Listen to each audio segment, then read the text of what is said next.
Well, first let me say that this is a great day for Marquette University, and I am very proud to announce the unanimous selection of the 24th president of Marquette, Dr. Michael R. Lovell.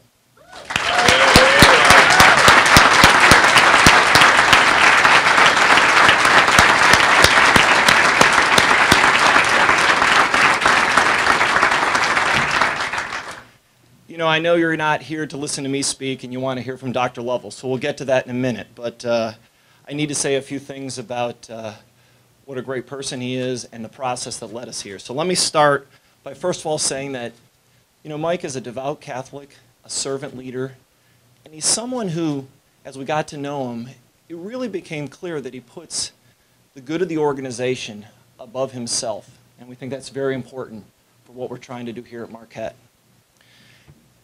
The other thing we learned as we got to know him is that he saw this as a really unique opportunity to combine the practice of his faith and the pursuit of Marquette's mission. And I think that's something really unique about him. You know, I could go on and list a long line of qualifications, but let me just maybe summarize it for you. If you told us when we started this search 6 months ago that we would find someone who was a chief executive, a researcher, a scholar, a teacher, and a leader, all in one person, I didn't think would necessarily be possible. But we did.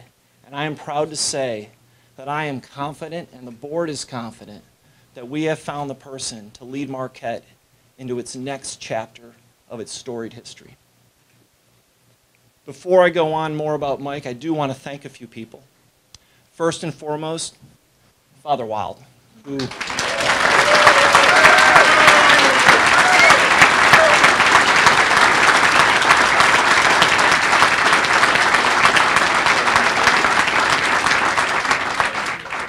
Father Wild came out of retirement at a time that was really important for Marquette and has led the university over the past year. Now, I say retirement, for those of you who may not understand the Jesuits, they actually never really retire. But Father, on behalf of the board and all the Marquette alums, and as the board chair who really needed your help, I want to thank you, and we'll be forever indebted to your service once again to Marquette, so thank you.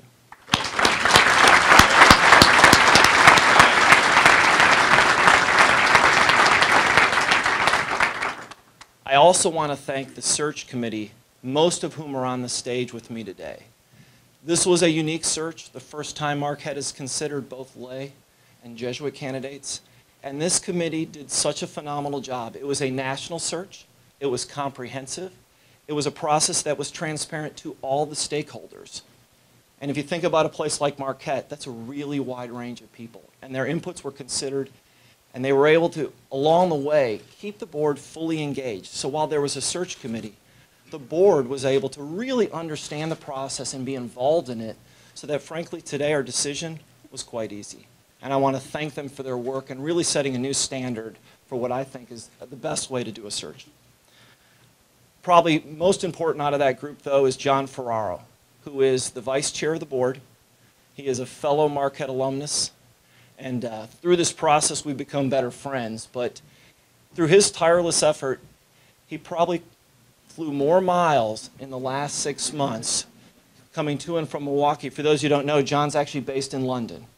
And so he has made Milwaukee his part-time home, even though his other home is quite a few thousand miles away. And through his leadership, we've really gotten to a great point in this process.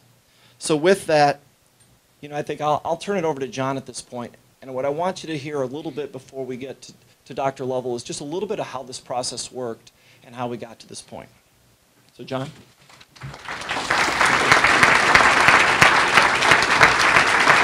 Wow. I hope there's this many people when we get to the basketball coach. This is fabulous. You know, from the beginning we said on the search, and I'm really, Chuck, thank you for those kind comments, but it's really the people behind me on the search committee that get all the credit for this outstanding choice. When we started this search almost 6 months ago, we said we wanted to get the very best man or woman, Jesuit or lay, to be our 24th president. And from the beginning of the search, we had, with the help of Whit Kiefer, our search consultant, over 1,200 names were nominated, identified, suggested, targeted, and we quickly got to those individuals that were the most promising. The people like Mike who had a job and weren't necessarily interested in leaving it. We had in that top group 16 sitting presidents, 8 Jesuits, and several other distinguished leaders. We had people from either end of the coast and everything in between, which reminds me of something my mother told me a long time ago. Sometimes, Johnny, you have to go to a lot of work to realize the best thing you got going is right under your nose. And here we have today our next president, Mike Lovell. Mike and his wife, Amy, have a great family. 4 children, Marissa, Matthew, Anna, and Kevin, their youngest. They live here right on the east side. Mike has a terrific track record, as Chuck has said, but also, in addition to being a devoted Catholic, he and Amy are very engaged in the community. They're active members in their parish, Holy Family, over in Whitefish Bay. They're both marathon runners. In fact, Mike has a few more. He has about 26 of marathons under his belt. And based on his physical, which the doctor told us he beat the optimal. Never seen it. In 1,000 patients, he's never seen someone beat the optimal. I'm convinced. I'm really convinced we have the closest thing in Mike Lovell to Superman as possible.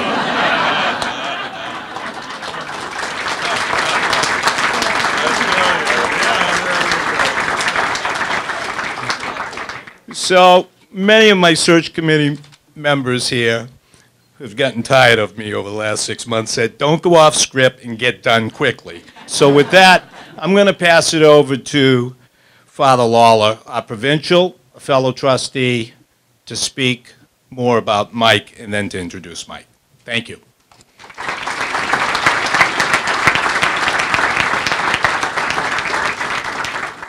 Thank you, John and Chuck and Father Wild and the search committee for your excellent work.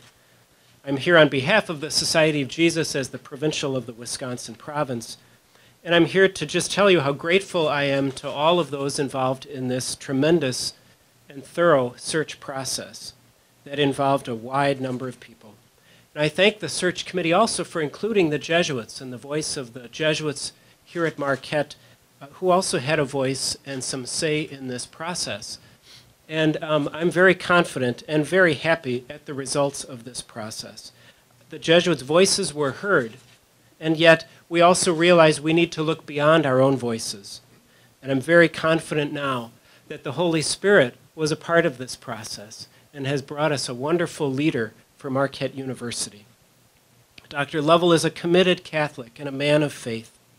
And in the conversations I've had with him, it's clear that he truly embodies the Catholic vision of higher education and the vision of Marquette University, and that he will support and promote the Ignatian tradition, the Jesuit tradition that is at the heart of Marquette's mission of higher education.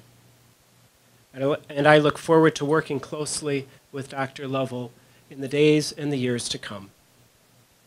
And as a sign of the relationship that Dr. Lovell will have with the Jesuits, Father Jeff Lovell, who's the rector of the Jesuit community, has invited Dr. Lovell and his wife Amy over to their Jesuit residence today for Mass and dinner as a way to welcome them and introduce them to our family. So thank you all very much. I now turn the mic back to Chuck Swoboda.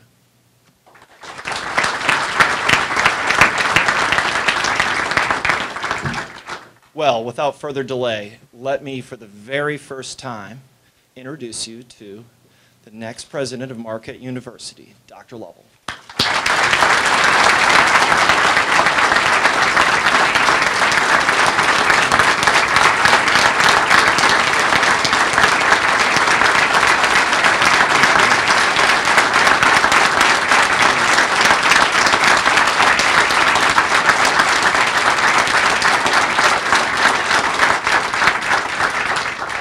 Wow, thank you very much. And, John, I have to tell you, you didn't put any expectations on me, did you? And by the way, I'm definitely not Superman. But, I stand before you today. I'm very, very humbled and honored to be announced as Marquette's 24th president.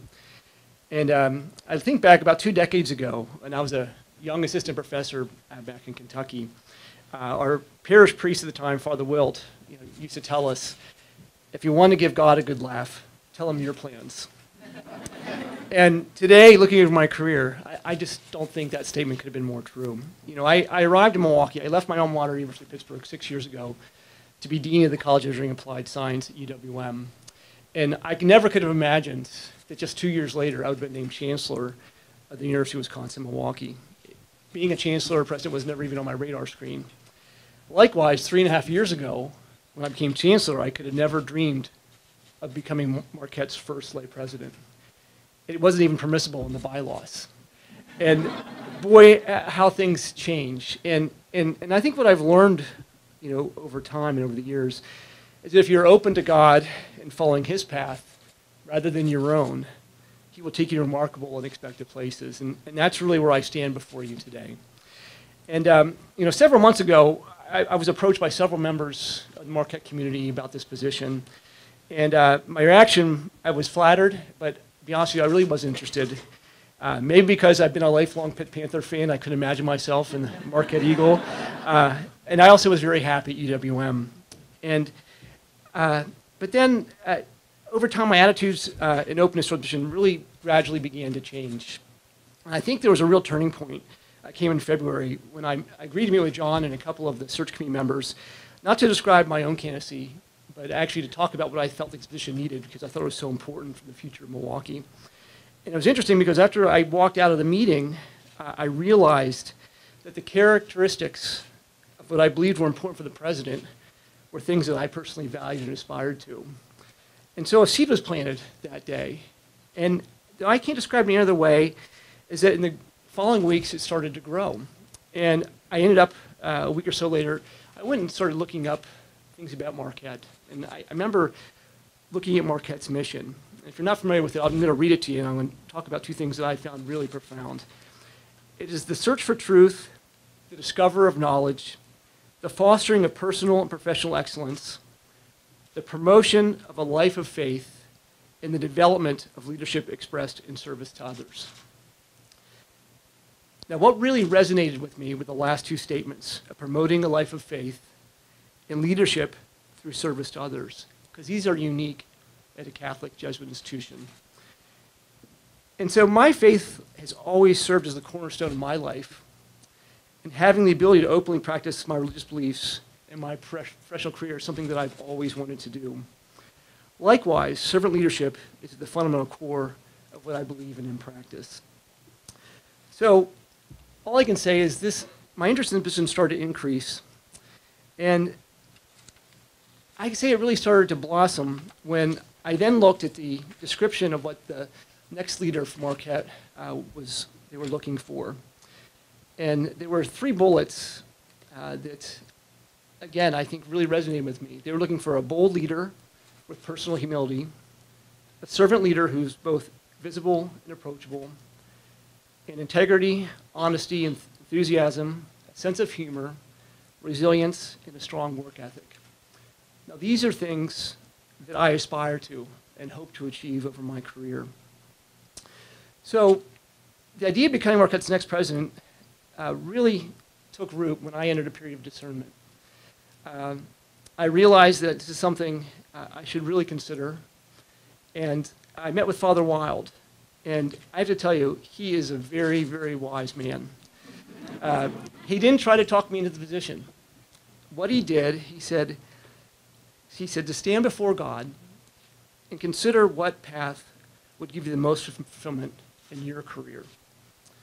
And I did that. And I also reached out to my spiritual advisor, Father Brian Summers, who's back in Pittsburgh.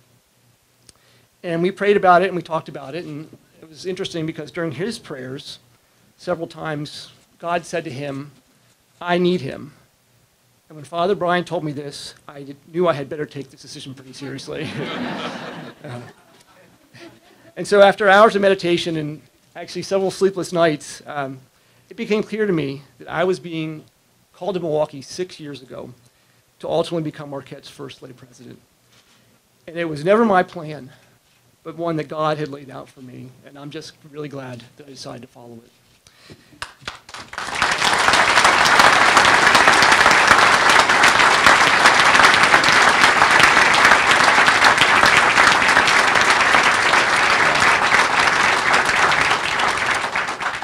So now as I begin this new journey as leader of Marquette, I first want to thank John and the search committee, the board trustees for providing me this wonderful opportunity. And I will just say John in particular was steadfast in helping me see the light.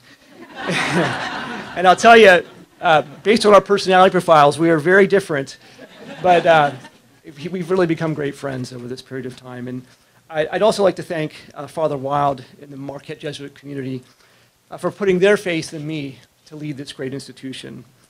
Father Wild in particular has been so supportive of my decision-making process, and I look forward to getting knowledge from both him and the Jesuits on this campus to ensure that we maintain Marquette's Jesuit mission. And finally, I really need to thank God for leading me to today. And I can tell you, I can promise you, as leader of Marquette University, I will constantly look to his guidance in the decisions that I make as Marquette's next leader.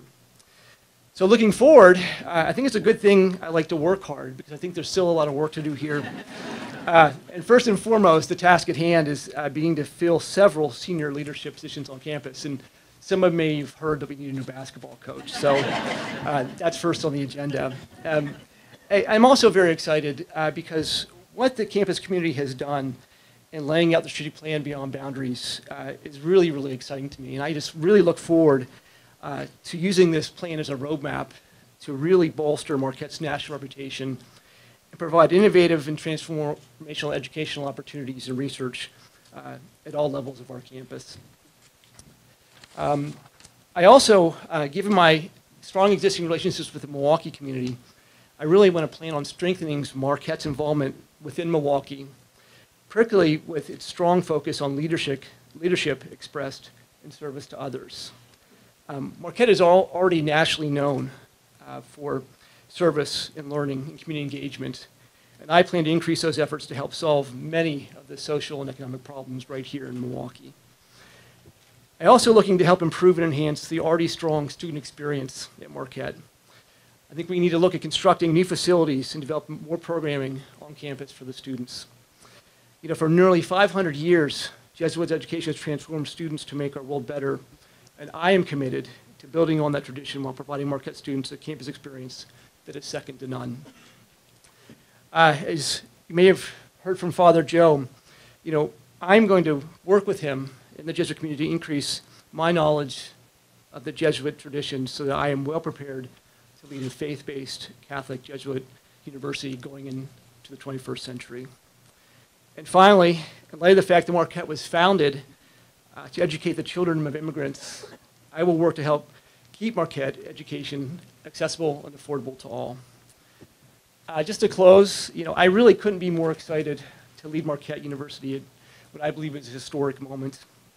I believe that by aligning the vast talents of the Jesuit community, our faculty, our staff, our students and alumni, to serve the needs of others, Marquette will make a transformational impact in Milwaukee and across the globe. Great things lie in the road ahead for Marquette, and it will be my great pleasure to serve as your leader. Thank you.